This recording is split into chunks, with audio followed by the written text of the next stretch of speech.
What up, everybody, man? We're in the building. Who Jargon back with another video. Man, let's go to the hold on. I go to the interview first. I mean the intro first.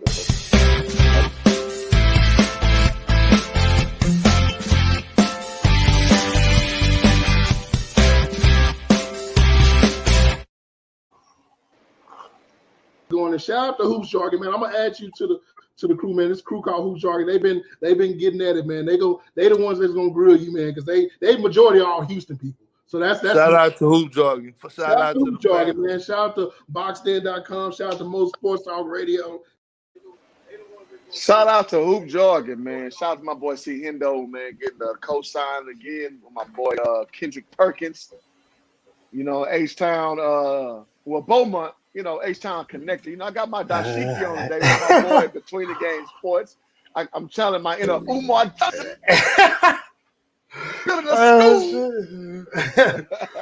Oh, man.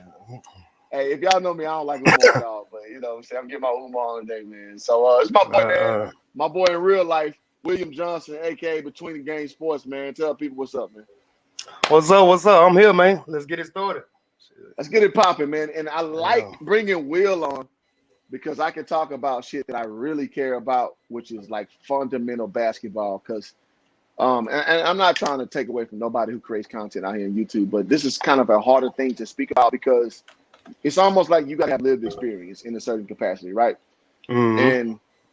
And it's something that it's not always the most entertaining thing to talk about, but it's something that's very cogent, man. So shout out to everybody who's on the stream right now. And Will, I mean, so you open the floor, man. What do you want to? So we talk about the eras and what is the most pure form of basketball, and what do you think is the most prevalent? I guess what should we revere as the best, man? So we can start out with the 50s era, man. Well, no, let's back up.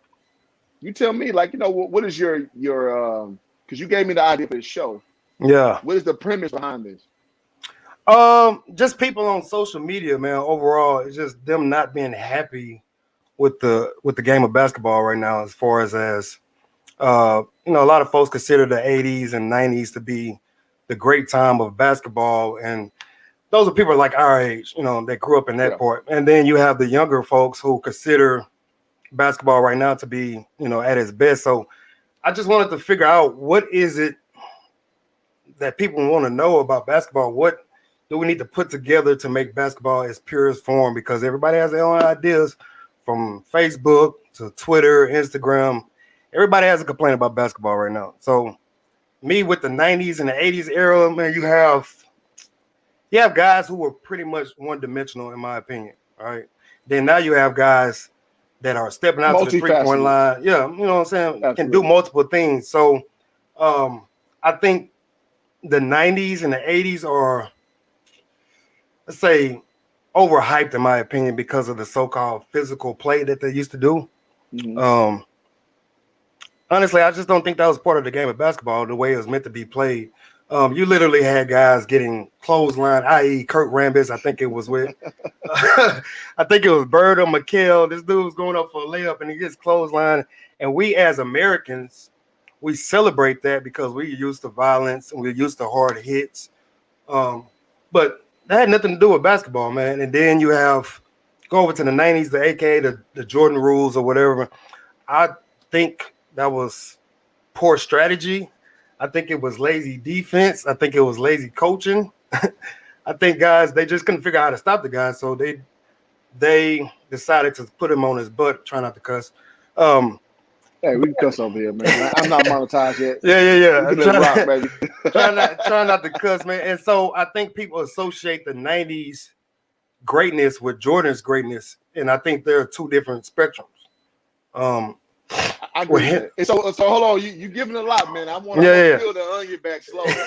So go for it. You giving a lot. So yeah, and here's the thing, man. So with these discussions right here, what we tend to see is that a lot of people tend to make the era that they grew up in as basically the most purest form of basketball, like the greatest form.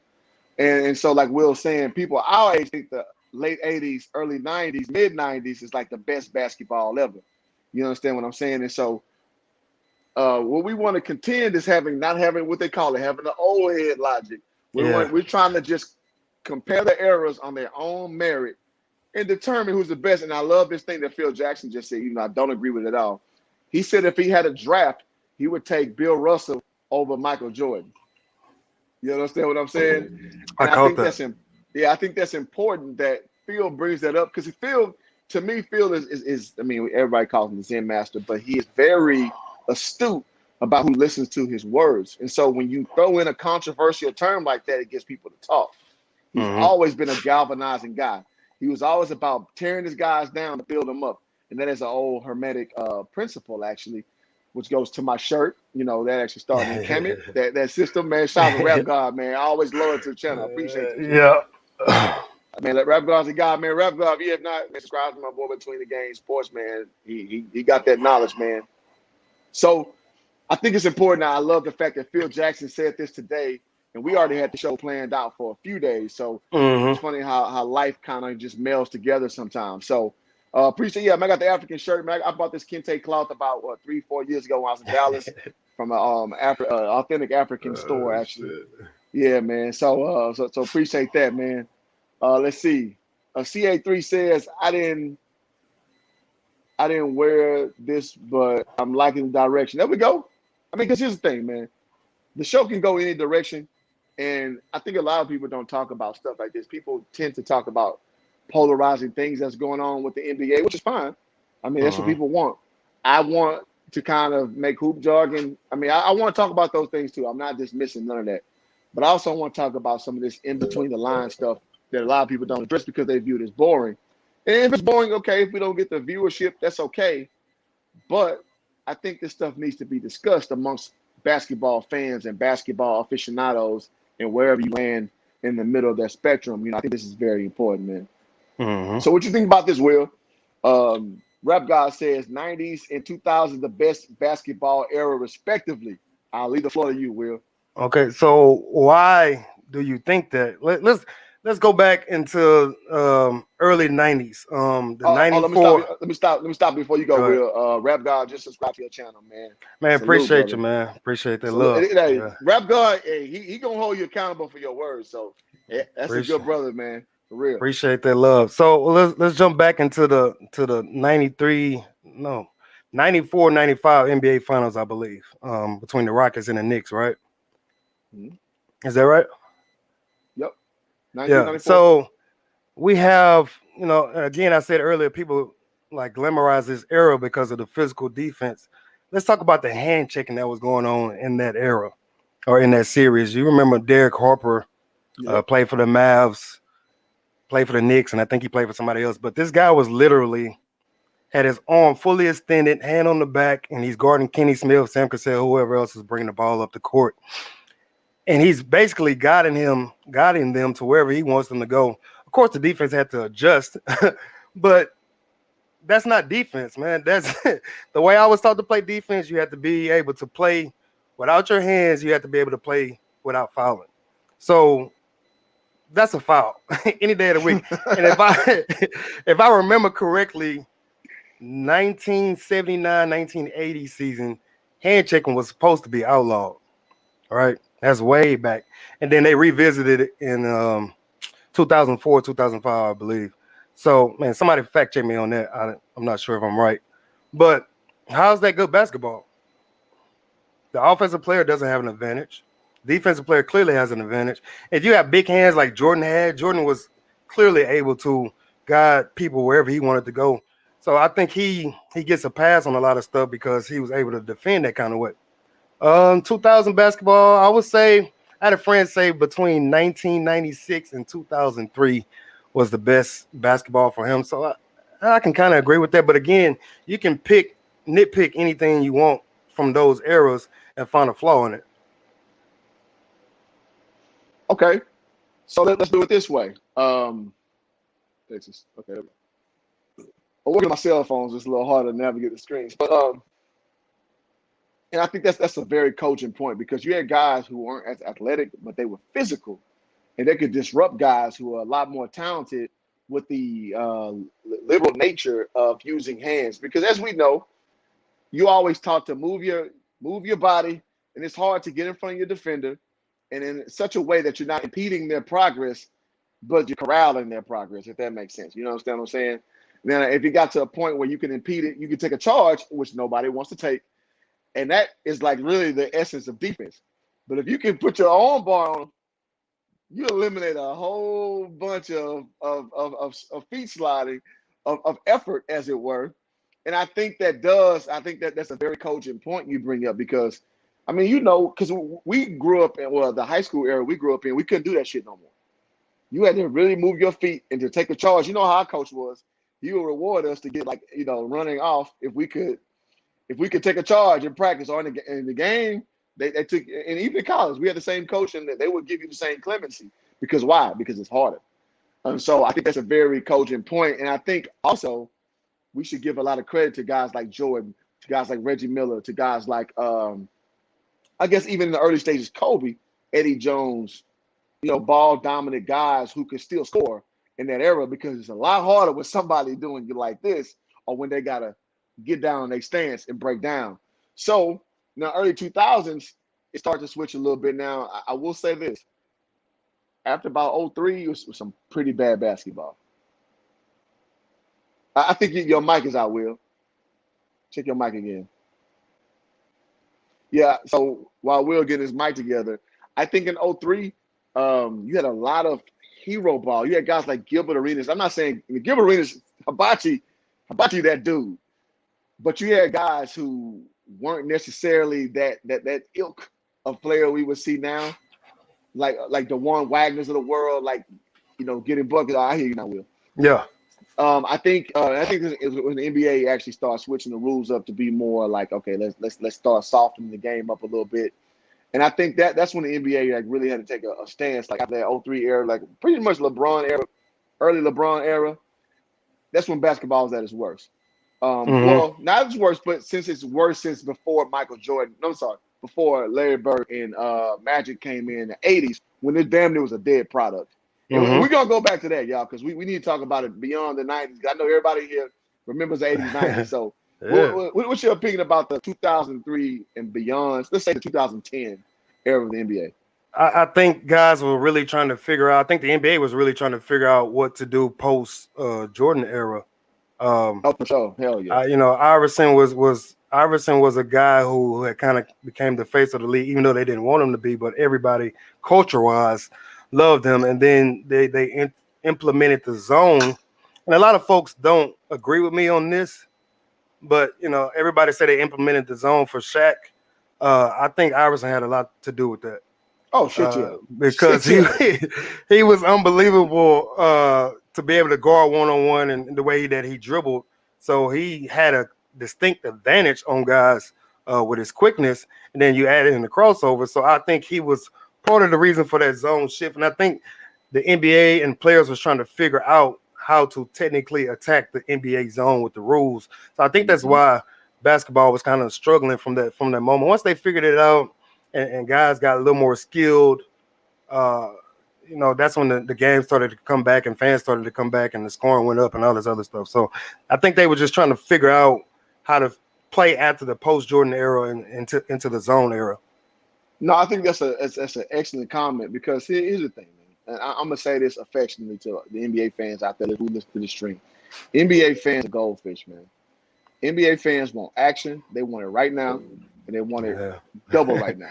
Yeah. You know what I'm saying? Because here's the knock. I played ball overseas. Will was good enough to play overseas. He didn't. But the knock you see is what a lot of overseas guys, like take, for example, Luka Doncic. He said when he came to NBA, it was crazy easy for him to score. And shit, the results don't. Yeah. They only reflect.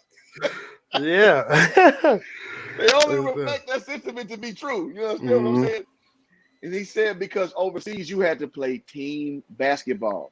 You had to move the rock. You had to methodically score. And let's be frank, he played in the ACB league, which is, in my opinion, the best league in Europe. I mean, can we go down the list? Serge Ibaka, Porzingis, Ricky Rubio, Rudy Fernandez. We can go down the names. Paul Gasol, Marc Gasol when he was younger. We can go down the list, man. ACB, Garbajosa, they produce the best. You understand what I'm saying? but it's hard to score in the European leagues because they play defense. And they have continuity. So in the NBA, it's more like if you have a lot of individual game, the way the rules are called, you can do what the hell you want to do. And again, I love Luka Doncic, I do. But there's no way he should be averaging more than he did in the ACB league when he had the keys since he was like 16. In the NBA, there's no way. Buddy. There's no way. You understand what I'm saying? So there's no way that LaMelo Ball actually has less minutes in the Baltic League he played in, the LKL. I'm so sorry, in Lithuania. So the point I'm making is the NBA is very liberal as far as like having offensive players do their thing. You understand what I'm saying? And it's crazy when European guys come over and they do so well so swiftly, because this is supposed to be the highest league in the world. You know, most people, the average consumer, be like, the Euro League, what the hell is that? They bums. Yeah. But if you really delve into it, man, it really is a tough league, man. So let me get to some of these chats. Rap God says Gilbert Arenas pretty much what Damian Lillard's become. Yeah.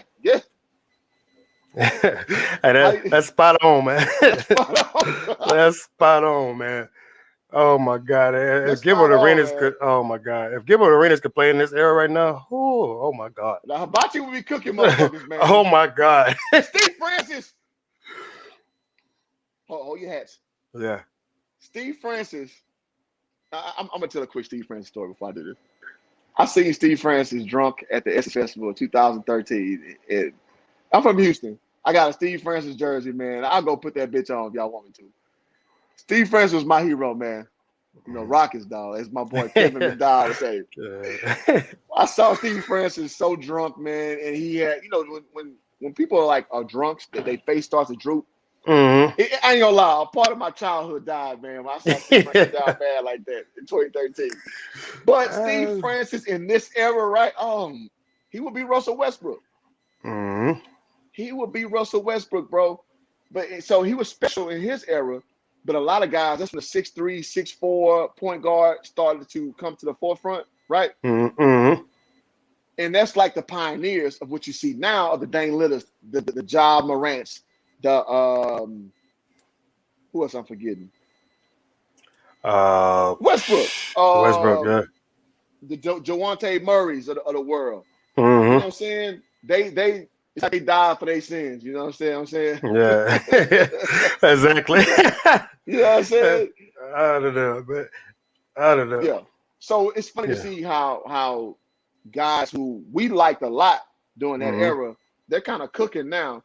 But the precursor was set because you didn't see 6'3" guys being the star player of teams in the 90s, in the 80s. You understand what I'm saying?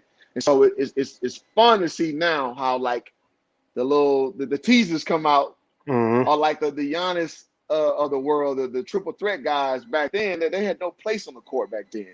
You understand what I'm saying? So go with those 6'3" guys, and you speak of that in the 90s.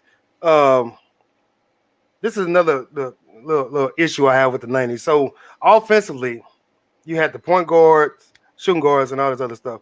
And predominantly the centers were the guys who everybody went to. The staples, so this is pretty much the offense. You come down, point guard passes to the wing, he cuts through, sets a dummy screen, they swing it back around. The point guard is now setting a cross screen to the block to the post player. That post player cuts across, and then they dip it in, dump it off into the block. He clears through. Now you got one-on-one post action going on, and the other four guys are pretty much standing and watching. Yeah. So basketball-wise, entertainment-wise, how's that entertaining?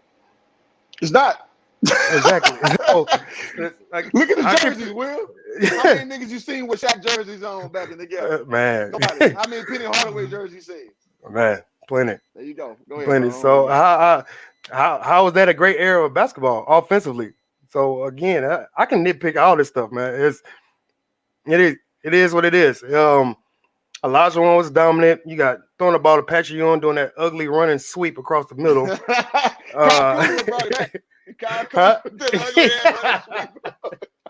The running sweep. So, but God, now you have so entertainment wise, now you have bigs like Jokic, Greek Freak. These guys are bringing the ball up the court. They're shooting threes. Bam shooting threes, they're handling the ball, making decisions offensively. So that wasn't going on in the 90s. If we want the basketball to be a pure game, do we take that version out of bigs being able to bring the ball down?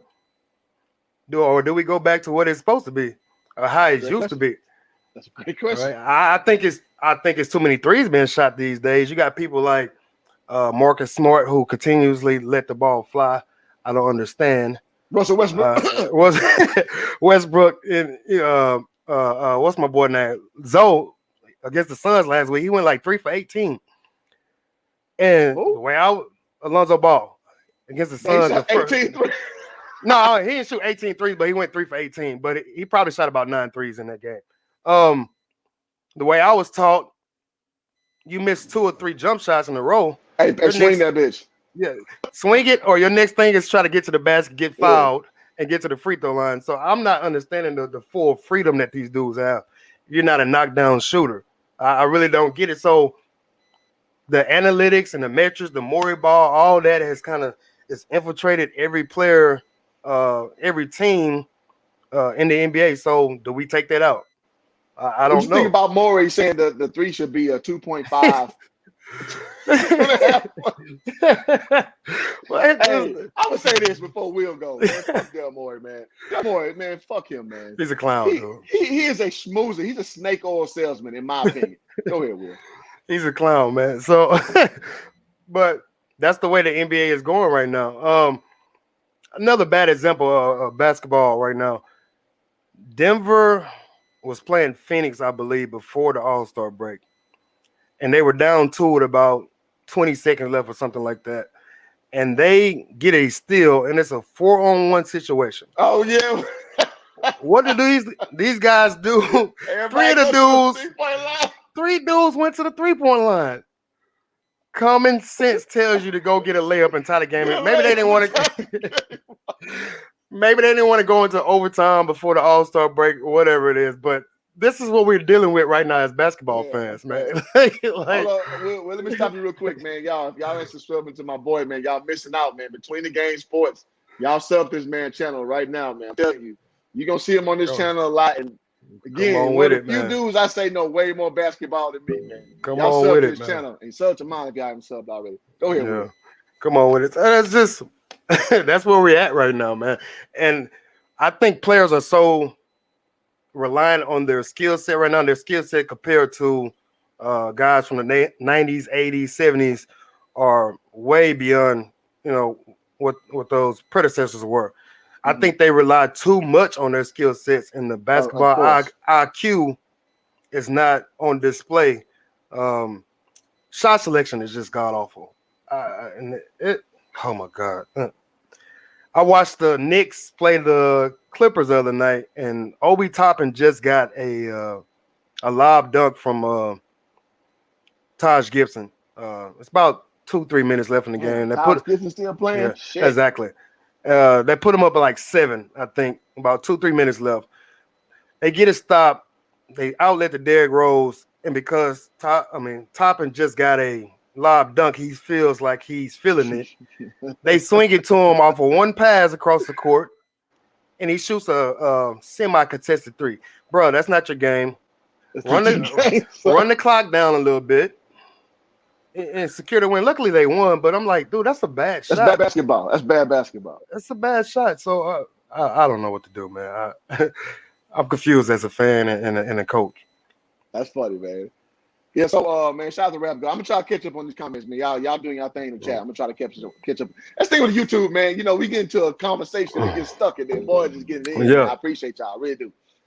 So we said NBA banned the crossover move. Well, they banned that elongated crossover. I mean, obviously Tim Hardaway before that, you can keep it tight. But yeah, that demonstrative hanging cross, that and one skip to my Lou. Shout out to Ray for Austin, man. I actually coached AAU with that boy back in 2014 at Crossover Athletics, man. Shout out to Skip. But yeah, they took that out the league. So yeah, I will agree to that. FYL says salute to the chat, man. Yes, sir. Yes, sir. FYF also says Luka got the NBA immediately said it's easy to score. Yep. Yeah, he did. Cole on 6 say Dashiki. I love it. I love it. I'm getting my Uma on today, man. Y'all playing? I love I'm it. here my Umo. Building a school. Thank you for the super chat, $20. Next time that'd be 40, brother. Yeah. For 10 years, been building. Oh, so FYF say Steve Francis will be a bum in this era, low key. I don't agree with that, man. What you got, Will? What you think? No, sir. Did you see what he did in the 90s? Yeah. In the early 2000s? He was a when there was pioneer for more that shit. physical defense? Yeah, absolutely. the so-called physical defense? Have you seen this dude play? I mean, we're from Houston, so we got to see him a lot more than other people. But this dude was special, man. He was special. He was special, man. San Jack, that's near Maryland, Houston, then off to Maryland. So you can see his progression, man. He shooting wise, he might not be able to compete with these Currys, the Lillards. But as far as getting to the basket and attacking, so he's still successful in his own way. Absolutely. So, yeah, no. I love this reference. Baron Davis is another one. Yeah, B Diddy, boy, B Diddy get down. And he gonna go take down some white girls when he get home. Baron Davis, how he looks, you would think he's like a gruff kind of guy. You hear him talk, like a corporate white dude, bro. You get Baron Davis talking. Yeah, he's straight out of California and just not. He's from Oakland, right? Oh, I think he's from LA, man. He went to school with like a famous actress, bro. Oh no, but his demeanor. But you got that boy on the court, and because of my size, Baron Davis was one of my dudes. So yeah, I like B Diddy too, man. B Diddy, injuries, man, it sucks. Injuries, man. Jay Brownlee said the state of basketball is in good hands. It evolves. Respectfully, you can't even compare these cats because they are superb in their respective eras. And you know what? The older I've gotten, the more I've respected that statement because, again, I let in this chat that I got to get out of old head logic. Old head logic is what I observed when I learned the game. I fell in love with it, and that's the best. And what you start to see over time is that's not so, man. It's so many wrinkles that get thrown into the game. Think about somebody who grew up in the 50s. And they love like Bill Russell and shit. Bob Cousy and shit. I mean, I think we all can understand that was nowhere close to the best era of basketball. Not even close. Swing it, two-hand undershot. Come on. Princeton offense, just no. But what I try to do is try to not be so encapsulated with the storylines because the NBA is an entertainment league. So, and it took work because when Steph Curry came in, he changed the paradigm. And Will, you just like me, I'm a basketball fundamentalist. I don't like excessive threes dictating the game. But what I have learned is, with the guys like you said as well, who are highly skilled, that's just a wrinkle that you learn and it affects the game more over in a positive way. Except like in '94 when they moved the 3-point line back like 3 feet and like Patrick Ewing was letting them shits fly. You know what I'm saying? They moved that bitch right back after that. Hey, go do your running hook, man. We ain't got time for this. He might be Kyle Kuzma daddy, man. Kyle Kuzma. That's why Dwight Howard struggled because who did he learn from? Who that? Patrick Ewing. I thought he learned from. Okay, shit. Patrick Ewing was a coach in Orlando. That's why he struggled. That's fair. I think he was he was a coach for the Rockets before Howard got there. I saw Pat Ewing at the club, at the Jamaican club. Man, P. Ewing, man. Dog, Pat was going to good grass. P. Ewing, dog. Oh my God. Let me jump into something real quick. You mentioned Rayford, right? So I had a friend who said that he doesn't like the fact that And1 basketball infiltrated the NBA. Okay. All right, so we all grew up watching And1 mixtape. If you're in your 30s, late 30s or whatever, early 40s. If there's no And1, there's no Rayford in the NBA. And then the guys like Kyrie, Kemba Walker, Steph, all these guys that can handle the ball extremely well, more than likely grew up watching those dudes play basketball. So if we take out And1 from the NBA, then you don't have those guys who are extremely talented with the rock like that. And even now, you got guys like Harden and other dudes who go to these guys, Pat the Rock, that was in N1. Mhm. Bone Collector, that was an N1 Mhm. Professor. Bone Collector, You, yeah, that boy you, was pretty you got crazy. NBA guys going to these dudes for training. Mhm. So if you take that out, you God, don't Sham have God. guys. God, Sham God, you don't have guys Yeah. with the ability to handle the ball right now, which is entertainment value. And trust me, I'm not a huge fan of it because they're taking 9 and 12 dribbles to get to the basket or get to what they need to do. But it is what it is. So I have, as being an old head now, I have to adjust into watching it. But do we take that out? I just want people to ask these questions. All right, these questions need to be asked. No, I'm with that. And so I'm gonna catch him again on the comments. Mm. Dante said it's they had to cross so Dames and Morant could fly. Yeah, man. And I tell you the story all the time, man. When I was coaching at Prairie View A&M University, man, Dame Lillard was a bench player. His freshman year at Weber State. We didn't Wow. even game plan for him. He had like 6 points that game. He was a Mm-hmm. non-factor. But you look at him now, man. He's one of at the vanguard of point guard play. You know what I mean? And so he picked up the game from those 6'3" point guards above him. He got that Oakland mentality, which Oakland dudes, Michigan dudes, Chicago dudes, those notoriously guys who go hard.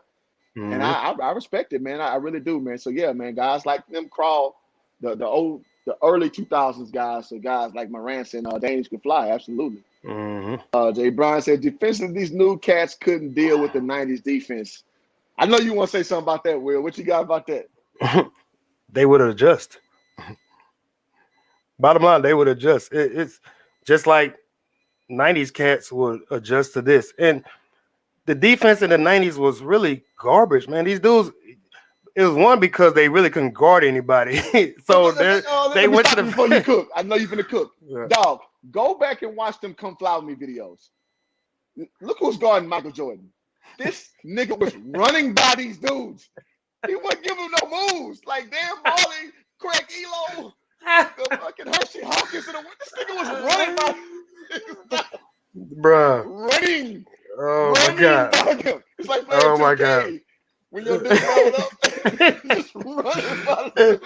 I did a video on this maybe about last summer or whatever about 90s defense, man. Y'all check it out, man. But it's a dude, I think it's a white guy, and he's making fun of 90s defense, and he's showing all these highlights of Jordan getting to the basket, man. But you literally, Jeff Hornacek.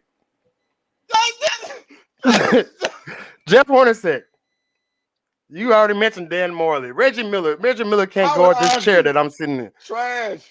Reggie Miller can't guard this chair that I'm sitting in, man. John Stark. Right? Reggie Miller, trash defensive. Trash. Come on, man. Jordan cooking these dudes. Cooking, dog.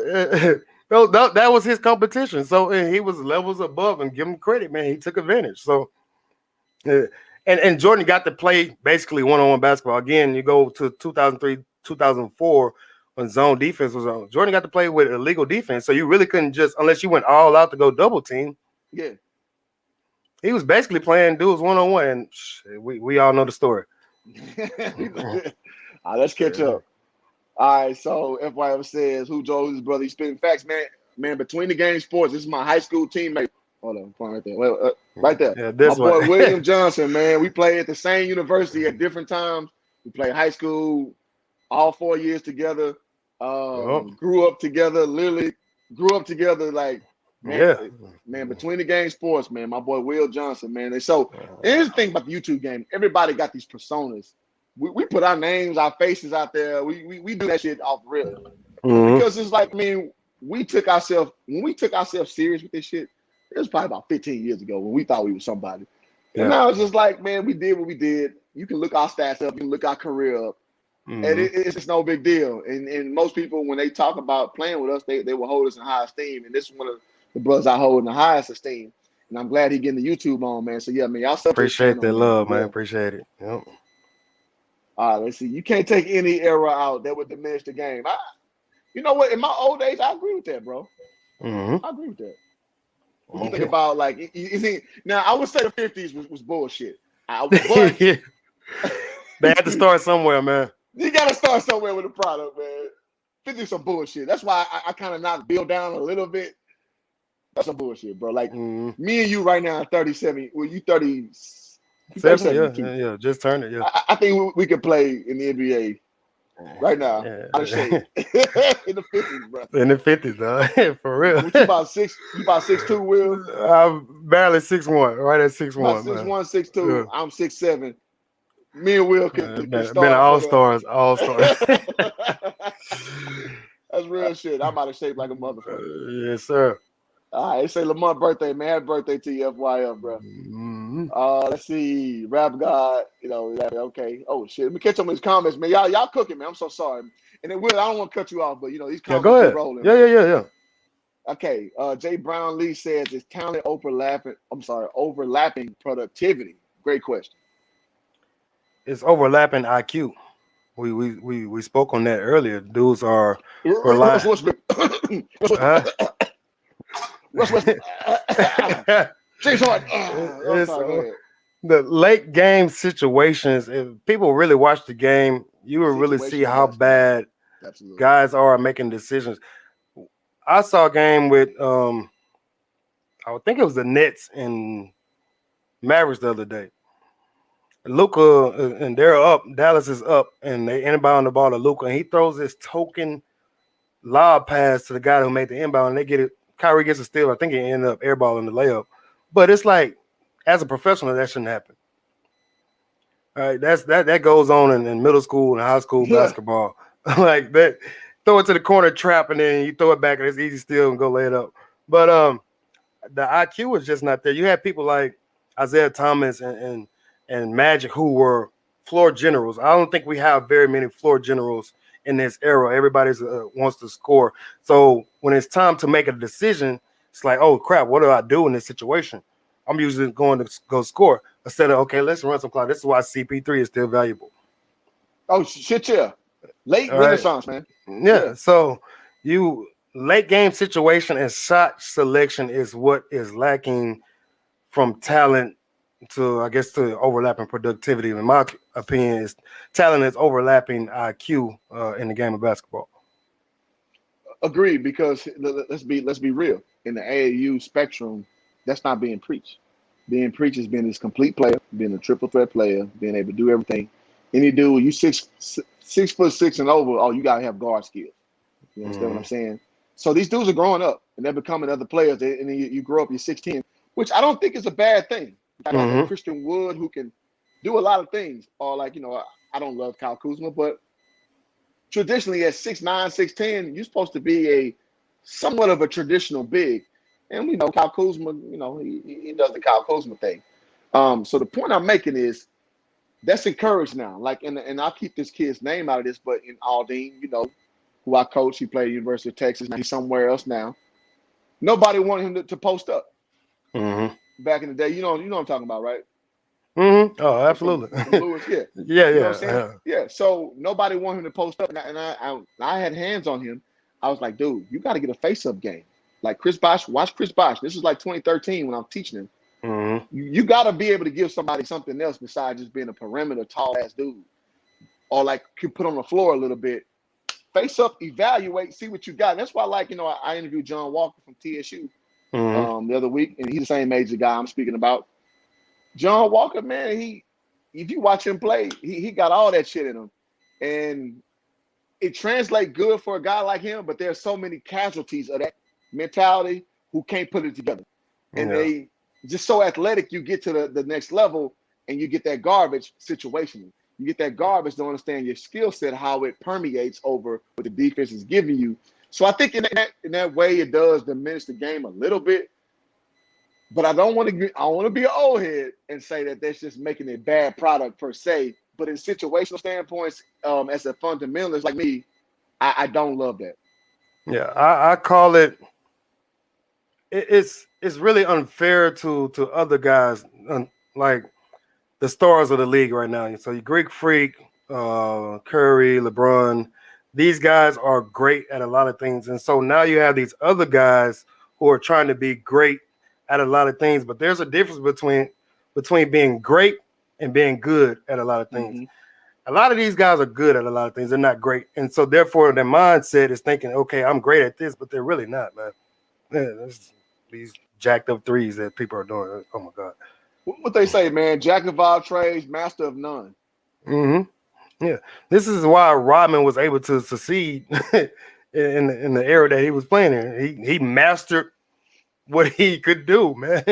Everybody can't be a point guard. I tell you right now, everybody Everybody cannot be can't a do point. this. Everybody can't do this. One of my favorite slogans, man. Shout out That's to my Jimmy. favorite slogan, man. So you know what I'm saying. So everybody can't be a point guard, man. It's not there. There's a you got to have a feel for the game. You got to study the game, and so Absolutely. again, the metrics are saying we should shoot threes, right? Here, I'm gonna throw this out here. One terminology that I think we should ban altogether. I hate the phrase two-way player. I can't stand it. Whoever made it, I hate you. I despise you.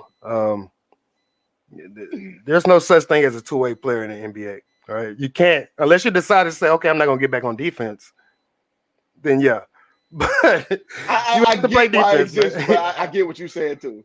Like that, you Right. have to play defense, man. You play offense, you play You defense. So literally get rid of that freaking term, man. Like I'm sick of it, man. And for the guys to be two-way players, they're still getting cooked like Sunday dinner. okay. Let me table what you're saying right there. Great point. Because so let's say like Kawhi Leonard for example.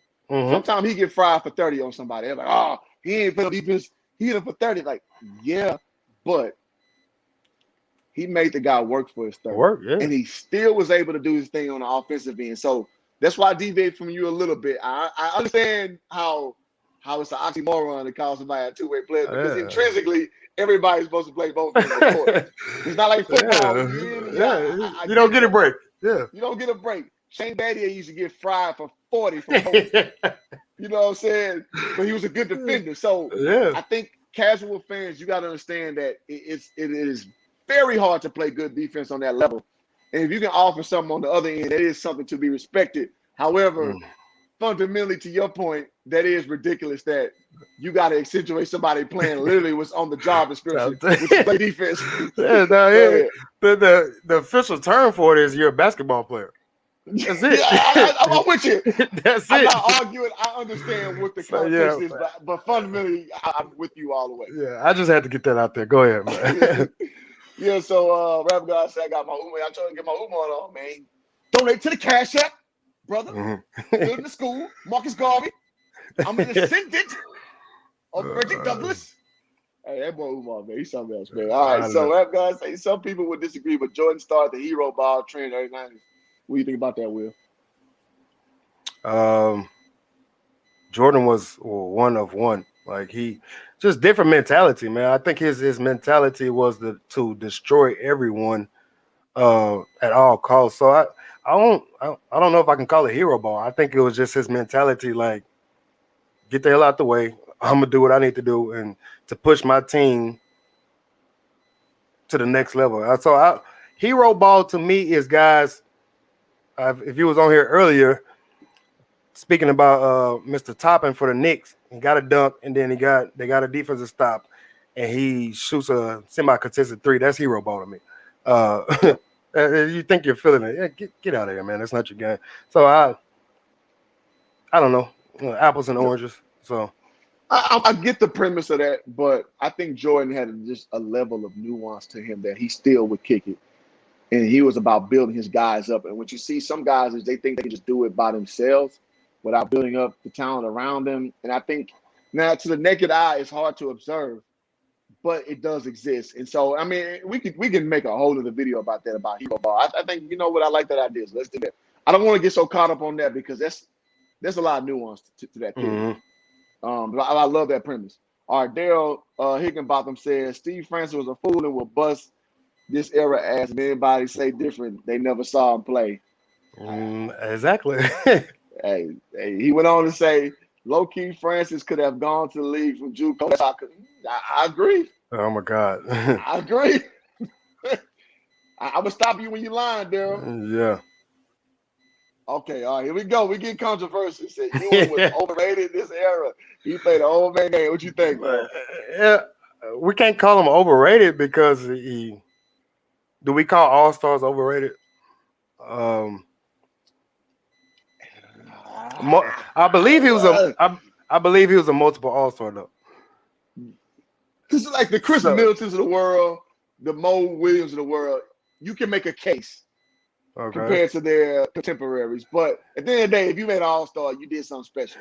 But okay, so how can we call him overrated if he was technically the guy for his team, right? Led him in scoring, probably rebounding and all this other stuff. You don't be overrated and get your team to the NBA Finals. I agree with that. So I agree with that. trust me, I didn't like his game. I hate it. Again, the running hook. Oh my god, I hate that nigga flat top. In them I hate armbands.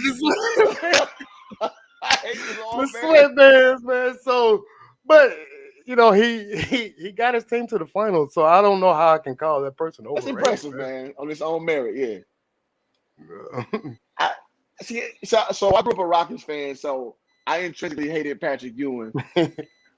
But I don't want to take away from what he was. He was a great Georgetown big man. Mm-hmm. And that's to be respected. I don't want to take away from him. But part of my 10-year-old, 11, 12-year-old bias in my mind wants to say he's a bum. But I'm not going to do that. Craig Elo was okay. All right. Let me say this. Craig Elo, on his own merit, was not a bum. Craig Elo compared to Michael Jordan was a fucking bum. Go ahead, Will. Yeah. Hey, I can't disagree with you, man. Craig Elo had no business on the court, but he got the best out of his skill set. So I agree. We can't argue about that. It is what it is, man. Like I said, man, Jordan was one of one, man. So he made a lot of guys look foolish. So made a lot of guys who at high level look pedestrian. Look foolish, man. Like it looked like he was like people say he's playing against plumbers or whatever like that. Man. You had people like Mark Price, who was a point guard, Mark Jackson, John Stockton, great guy, but I think he was pretty basic, and he thrived in the offense that they were in, and Jerry Sloan did a great job with that group. Oh shit, yeah.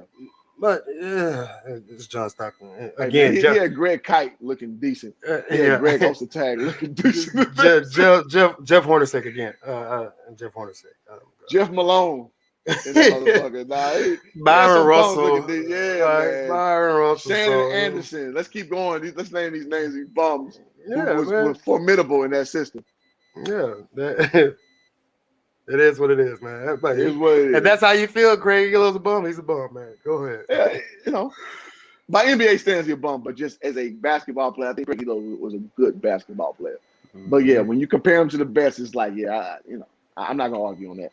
All right, my boy Cornell West, my teammate at SFA, D-Cuz says, hey, these 90 defense terrible. It was more football than basketball. Absolutely, man.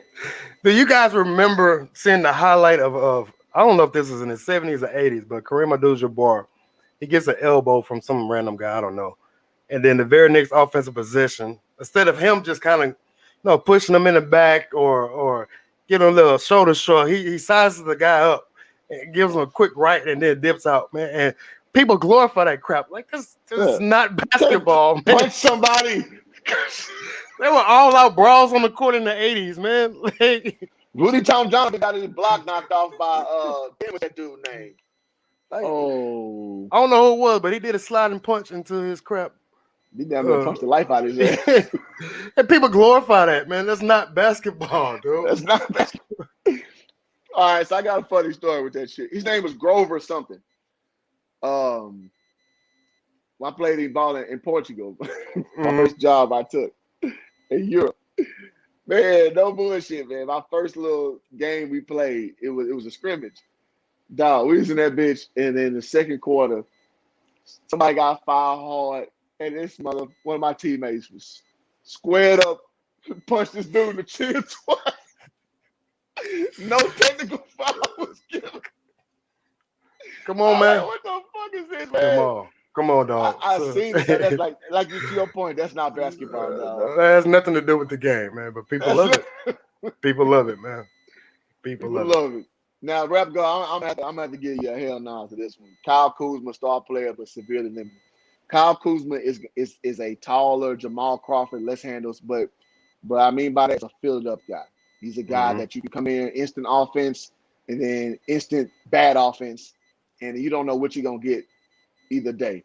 That's my assessment of Kyle Kuzma. He has no star potential whatsoever. He's just a microwave guy. There we go. That's the word I'm trying to look for. What do you think? Yeah, Kuzma, when he's dribbling, he looks like kids I train when they're about 7 or 8 years old. Yeah, I can't stand to watch him dribble. He dribbles the ball, looking up, dribbling down, looking up, especially on a fast break. Athletic is crap. But if he can figure out his role, then he'll be a star player. No, he's not a star player. Kyle Kuzma will never be a star player. No. Mark that, stamp it, put it in a. He's got to figure it out, man. He's still young, but he got to figure it out. He's got to go. He got to go get in the lab like he tried to tell LeBron do a couple years ago. He got to go get in the lab his damn self. Kyle Kuzma think he's nice as he is. Yeah. You can bet your money on that. He think he is fine as is. Oh, crap. No. Is he a bum? No. Kyle Kuzma far from a bum, but Kyle Kuzma think his game is fine like it is. You can take that shit to the bank. Let's see. Another team we need to get rid of. Another term we need to get rid of is generational talent. What you think about that, Will? He's right, man. Because how can you tell what a generational talent is, man? And I was talking about this on Twitter the other day. I'm tired of these experts saying, or these parents saying, "Oh, that kid's a pro." How do you know that kid is a pro? Yeah. Like, you got to let the situation develop, and then however the chips may fall, that's what it is. But generational talent, LeBron was that. He got in the league and he showed it. I'm still not a big Zion fan. I haven't figured him out yet. But he's killing it, and people call him a generational talent. I don't really know. Like I'm up and down with him. So I almost think to know what a pro is, either A, you coached him and you saw it firsthand, or B, you played against a pro. So when people just throw that term around, I'm with you. There are a lot of good ass basketball players you can look at. mm-hmm. But a pro is just some shit that, and you know, like I know, when you played against him, it's like, I can't do shit with this motherfucker right here. Mm-hmm. I can't do shit with him. Here's who I knew was a pro, LaMarcus Aldridge. I played against him in college. I was like, I can't do like that. I can't begin to stop him. I don't know no effective strategy I can do to stop him. I can't do nothing with him. Terrence Williams in Louisville. I'm like, that's a pro. Yeah. I had hops. I saw that. I was like, nah, that's LeBron level athleticism. Yeah. That's levels. Yeah. Let's take it back further than that. High school nationals, and we're playing, and then we sit down, we play in front of a huge crowd, compare high school size, and then this group called Oak Hill walks in the door. Oh shit, Carmelo Anthony. And it was the first time I ever seen Carmelo Anthony. And if you guys never seen Carmelo play in high school, he still plays the same way right now. Exactly the same way. And we're all looking like, this dude is jab stepping from the elbow, shot fake, one dribble pull up, turn around, fade away to the baseline, not touching any rim, and we're all looking like, yeah, no, I ain't got a chance. I ain't got a chance. Jab steps and have counters to when somebody shows, like, it's either you jabbing and you know you going to the jump after that. This motherfucker jabbing, pump, go left, then go. That's just like nobody has that. Like, so to Will's point, he played against Westchester with Hassan Adams. Went to Arizona. He was supposed to be another pro. Well, he went to NBA. Yeah, he did. Carmelo embarrassed. It's like Hassan Adams ain't belong on the same stratosphere with Carmelo Anthony. Will ain't lying, because here's the thing. Desanya Diop just went to the NBA the year before that. So I remember me talking to one of the Oak Hill players, like, damn, y'all got to play with the NBA, Desanya Diop. He's like, yeah, but we got, shit, Melo, because they had the Reds on, the Jordan 11s. I remember that. Mm-hmm. He's like, yeah, he way better. I was like, because I didn't really hear about Carmelo Anthony like that. Like, I mean, we're the same age. Like Will say, you watch him, I'm like, oh shit. I was a fan. I was a fan, yeah. I was a fan. Yeah. Mini fan, ceiling fan. Yeah. Yeah, man. It's unbelievable. Yeah. That's a pro. When I watched De'Aaron Fox his sophomore year in high school playing against Jared Vanderbilt, I was like, that is a pro. It's hard. Yeah. Go ahead. Fox was. I used to call him box office. He was Yeah. must see TV. Yeah. Oh, So yeah. So, Ain't too many dudes left-handed, that quick, that smart, that precise with his stuff. And I knew Jerry Vanderbilt was a pro too. Now, I did think he would be better than what he is now, but it's harder for bigs, traditional bigs, you know what I'm saying, if you don't become 7 foot above. But yeah, I mean, like you got to have an eye because you've seen it real time. When I played against the University of Florida my senior year, Joakim Noah, Al Horford, Coy Brewer, Richards, Torian Green, Maurice Spates, 6 NBA players on that team. I felt what it felt to play against 6 NBA dudes on one team. So when I can see that level permeate over somebody else, am I right every time? No. But more likely than not, you know when you feel pro, it's like God, it's like you can't even Joakim Noah can't dribble, he can't shoot, but God damn it, that was a damn pro. He run the floor like a deer. He hustled. His damn arms touched the front door to the back door. You know what I'm saying? He was a pro. His dad was a tennis pro. And it's just funny when you see it in live action, man, because it's so much you see, bro. Yeah. All right, so let me get catch up on this, though. AI, Marbury, Steve France, Baron Davis, guards like that, the ones who made the league more of a guard league. Yeah. I have no contention on that. Jamal Crawford was a star back in his day, but I hear, yeah, I mean, he was a star, but he wasn't a guy you could build a team around. Then when they put him and Eddie Curry together in the Knicks, and that was supposed to be the thing. He's not a starter. Yeah, he's not a starter. Yeah. IQ is lacking. He's a cooker. You know, he's from Seattle. He's a Drew League. Like, that motherfucker playing Drew League the next 10 years and be the MVP next 10 years till he's 50. But the NBA owns the monster, man. Yeah, better. Yeah, so Carmelo was a pro even back during his high school years. Absolutely. Absolutely, man. He ain't let the Oak Hill, because before him was Steven Jackson. Who else was before him as well? Sonya Job. Al Harrington. Well, after him was Rajon Rondo. Was after him. Yeah, J.R. plenty Smith. of dudes, man. You can go down. Yeah, the list, I be naming motherfuckers all day. So yeah, man. So, I love this conversation of where it is and where it's been. And I really appreciate y'all's engagement. And so again, before y'all exit out, man, subscribe to my brother's channel, man. Between the Game Sports, and he'll comment on here after that if you have trouble finding it. A plethora of knowledge from this dude, man. And yeah, so, man. Holla at me, man. I got a question for the people. What should be added to today's game? What do y'all guys think can make the game better? Me personally, I think they should get rid of the 2-minute report. It does nothing but cause frustration to fans. I think they should add 4 referees instead of 3. Okay. And I think that divisional and conference, it should kind of switch up. I think the West and East should play more than just twice a year. It gives more to the fans to see their favorite player or favorite team. So people that's watching, man, what do you guys think, man? What should happen, man? Because there are plenty of folks who are not happy with the game of basketball right now. And this is why this conversation started. It's just kind of been on my mind. I think, me personally, you shouldn't let guys manipulate the rules with caveats.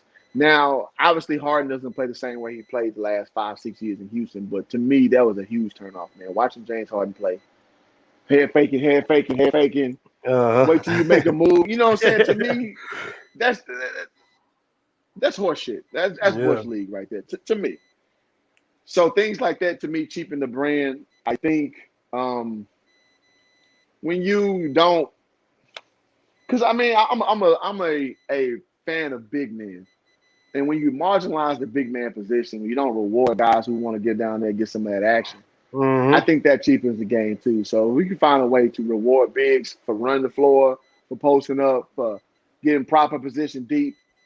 I think that's a lost art of basketball that I would like to see come back. I would love to see the mid-range come back.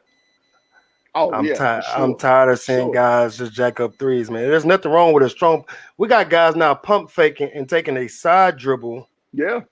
to shoot a three instead of just go ahead and give them 1-2 dribbles, pull up off the glass or whatever it may be. So I would love to see that come back, and I see this guy with the coming 4 reps. I feel 4 reps in there. You can rotate it however you want it. You can do them in a square like, or you can fouls call. One can go to one corner and drop a That's less diagonal, work for their whatever. fat asses. That's less work Man. for their So fat asses. I They're think like, you will have less complaints. You have less missed calls, yeah. especially. And this is why the NBA put out that token crap of the 2-minute report. Hey, man, I'm not trying to hear no missed calls, man, on a piece of paper. I'm not trying to hear that, man. That does nothing for me. So get rid of that crap. And there's some other stuff I'm probably missing out, but I'm just kind of drawing a blank. Oh, with the way that Steph Curry shoots the ball and Lillard and all these guys, should we go to a 4-point line? See, I'm against that, but in theory, I understand why that would be there. I catch myself doing that a lot. I'm a fence straddler. Yeah. I don't want it. My first reaction is I don't want it, but I see the need for it. Let me say that. You got to reward. Yeah, you got to reward guys who are able to do that. Yeah, I don't like people trying to change. That's why I don't like the Daryl Morey proposition, 2.5 for threes. Like, bro. Because you don't like he's a manipulator. He's an MIT guy. He wants to make the rules benefit his skill set of his team. Nah, fuck that. Yeah. All right, get rid of minute restrictions. Oh, what do you mean by minute restrictions? And Eastern Conference should play Western Conference teams 4 times. Yeah, that's pretty much what you were saying with that. Yeah, I'm with that. Oh, you mean like sitting out, like what are you talking about? What do you call that shit? Load management? Is that what you're talking about? Yeah. I think that's what he's talking about. Yeah, I'm not a fan of that either. I get why they do it. I'm not a fan of it either. You want to extend guys' careers out. But yeah, I'm not a fan of that either. All right, Allen says mid-range game, Adrian Danley and Mark McGuire. Yes, sir. Yeah, yes, sir. The Bernard Kings of the world. Yes, right? Sir. Yes, sir. All right, I love it. Man, mid-range, man, what's wrong with pump faking? Get you some action, sweet little jumper. It's there. Man. It's a money shot, man. Even when I train, I have a hard time telling kids like this is still easy money, man. If you're able to do this, especially in college, right? This is more of a college ready type of shot because in college guys take charges. Mm-hmm. So if you can pump fake, you can't always get to the basket, man. So I still try to teach this, and it works in the NBA every now and then. But guys, they don't even care no more. They don't even try. It works the highest clip. Steph does it. Clay does it. It works. So everybody who say the Warriors just shoot all these threes, I'm convinced you don't watch the Warriors like that. Mm-hmm. In the Warriors heyday, like these motherfuckers ran dribble handoff, they ran pin down, they ran motion, they ran back cut, they run pump fake, like I say, to the mid range. Like they threw the whole kitchen sink at people. Mm-hmm. But all people see is the highlights when Steph shooting from the parking lot. Mm-hmm. Like, no, that's not what they ran. Like they ran a lot of stuff. Because think about how Sean Livingston got his buckets. Yeah. It was all mid range. It was automatic. Else. Chris Paul is still automatic from there. Still automatic. Melo's still shooting. It's so much money to be had right there, bro. Yeah, work harder, not smarter, man. I mean, work smarter, not harder. There you go, man. I was about to say, you tripping work harder, not smarter. Rap guys say a 4-point line is necessary, but it might be a adjustment. Oh yeah, it's gonna be that. Just like y'all should watch that Rock and Jock NBA MTV joint. NBA players playing. It's like a 20-point shot. You shoot that bitch. So like a 4-point, I can't help but to think about that shit. Yeah. I guess that's why I'm biased. I'm like, yeah. I totally understand, man. Yeah, so I don't know, man. But yeah, so I mean, and I love this discussion, man, because it's easy to get caught up in the headlines. Mm-hmm. But we talk about these rules, the things that makes the NBA what it is, the minutia, as it were. Like these discussions got to be had. And again, these not sexy discussions, and I appreciate all y'all who've been patronizing it because this is something. It's fun once you get going, but when you start off, it's boring. Like you want to talk about who crossed who over, who dunked on somebody, and all this shit. But this is what makes the game so enjoyable. That's why people love soccer. Soccer is not about the scoring; it's about the chess movements. Oh man, he got close. Oh, you got that defender to get off position. The process, man. Enjoying the process. Yep. And that's what I love about basketball, and I know you do too, Will. And I think a lot of people don't cover this aspect of basketball.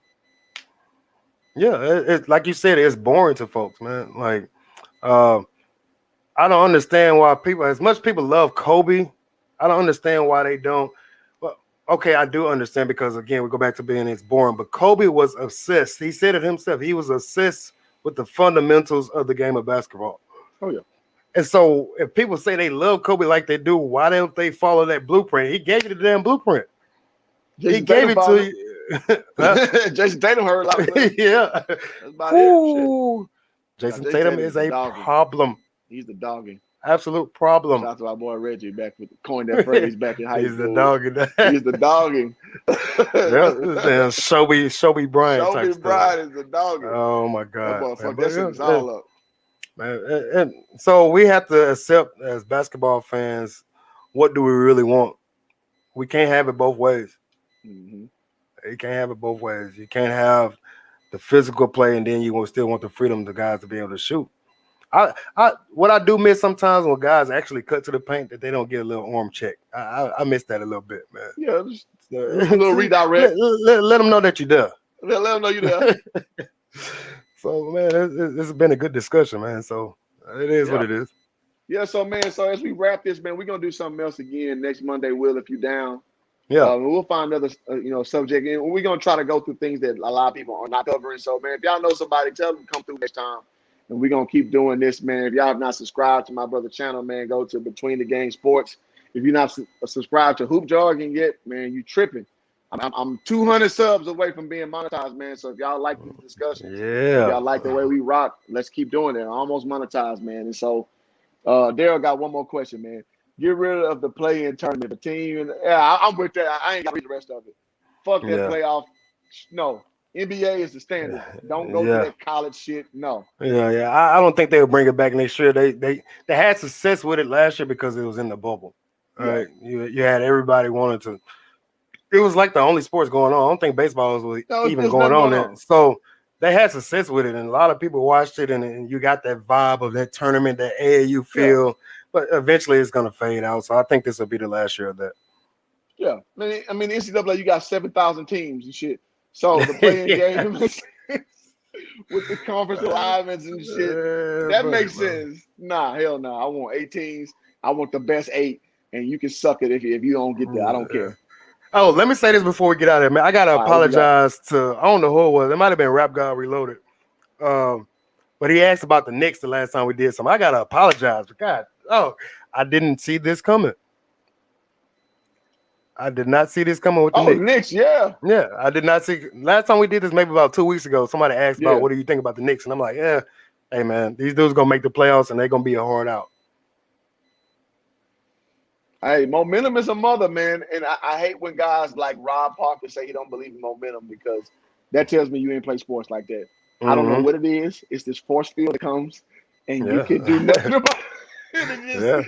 This monkey just sits on your damn back, or he's under your feet, and he just takes you to new. We felt it in high school. We felt it in high school playoffs. So. There you go. Yeah, it's a je ne sais quoi, man. I don't know what, but momentum is a real thing, and the Knicks are playing with the big Mo, baby. Yes, and sir. I don't think they will win anything in particular. However, they are looking like a team that's for real, and we got to give credit to where credit is due. Quote the great Stephen A. Smith. Mm-hmm. So I do want to say that, man, that's a good call out. Yeah. So, all right, man. Thank y'all for tuning in today. I thought we was gonna go about 30 minutes, and so I'm glad y'all rocking with Yeah.